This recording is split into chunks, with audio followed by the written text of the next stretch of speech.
Changing a Vauxhall Mokka rear tail light because of that. Wasn't me, but look at it. Right, so got one from eBay. To replace these, they are about £100 for a new one. This one was about £70. They seem to average about £70 for a second-hand one from a scrapyard, but you can get them from scrappers on eBay. So it's got your plug connector. It's got 4 nuts that need to come off, and also there's a cap and a Phillips screw under that. So that just pops off with a flathead screwdriver or something, and then you got that screw in there.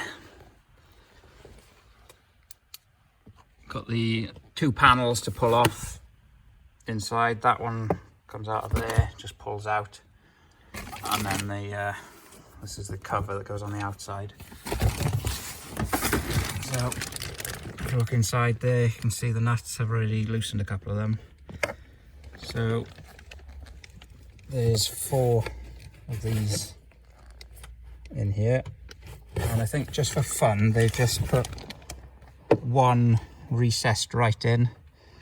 So the stud on that one's quite long, so my sockets won't really fit over that, so that's going to be the worst one to get off.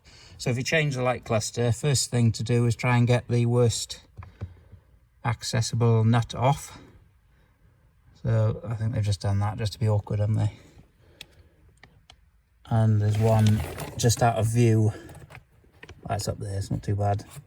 All the other ones will come off all right. So the question is, can you get that nut out of there with a spanner, an open-ended spanner, just with the end of it? Yeah, I've got it loose with that, so looks like that'll be possible, even though very, very fiddly. Now I've got it loose, I might be able to just get it out by hand. Spanner back up. 8mm spanner. So I've done the initial loosening. I just did one little turn, and then I'm going to use a flathead screwdriver just to start spinning the nut off. It's a little bit stiff to do it by hand, so let's try that. Yeah, I can't get my fingers in there anyway, so I'm going to spin it most of the way out with the screwdriver,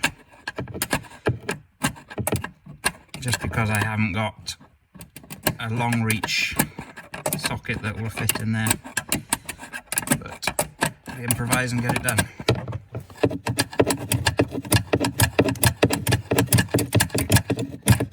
Yeah, that's free. It's only threaded part of the way anyway, so it's not too bad. Just got the top nut to undo inside now. If you're DIYing, I highly recommend a ratchet spanner. These make the job so much easier. And a head torch. That's loose. Doesn't take much to loosen them.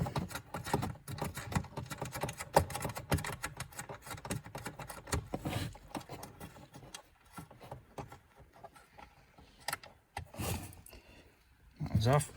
Let's see now, how does this plug come apart? Usually you have to press something in.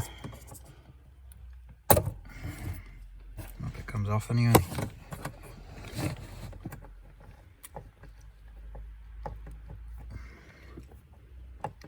Is that still stiff, or do I need to press something in? Oh, yeah. Press that there where my thumb is, press that down. Like that. Free.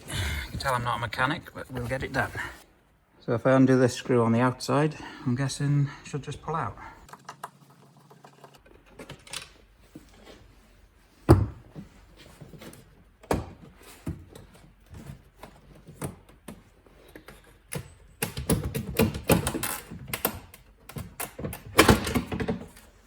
That's off. I was just having a look inside this to see if it actually came with bulbs, but yeah, it looks like it's got the bulbs in it. There's add to the fiddliness. So there's a stud on the other side.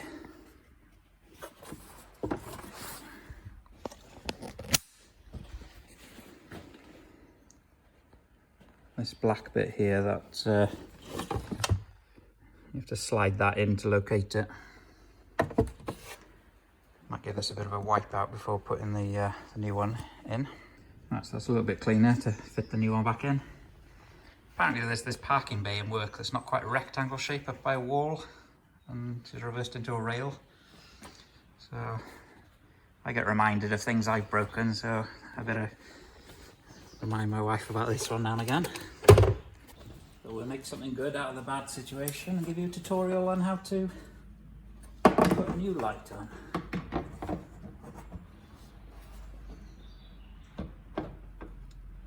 So try and get it all located up and then push it forwards a little bit. That's it basically. So pop this cap off.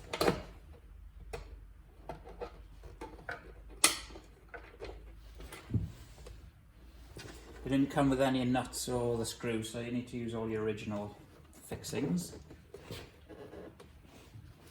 I'll stick this one back in here first off, just so it doesn't fall out or anything.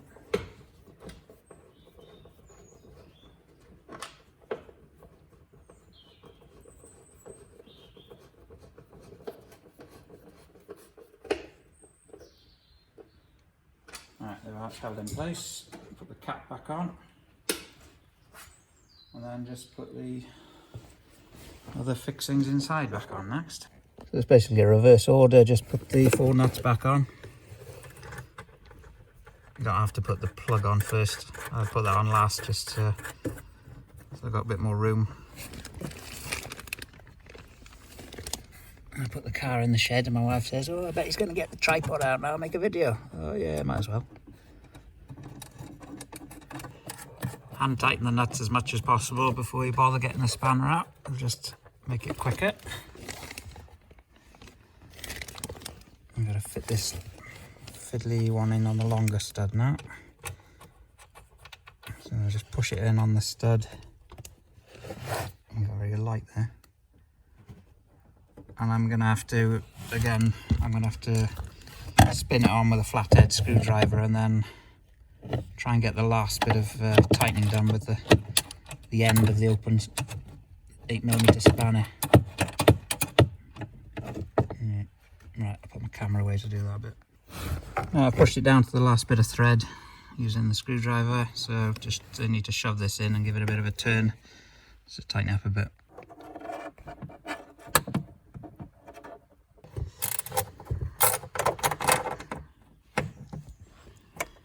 Tighten the other 3 nuts up. While we're filming all this, it's straightforward. Your plug connector back on for your wiring. So that just presses in, and then this grey bit must be to lock it in place then. The other way around. So that little tab in the middle is sticking out towards you.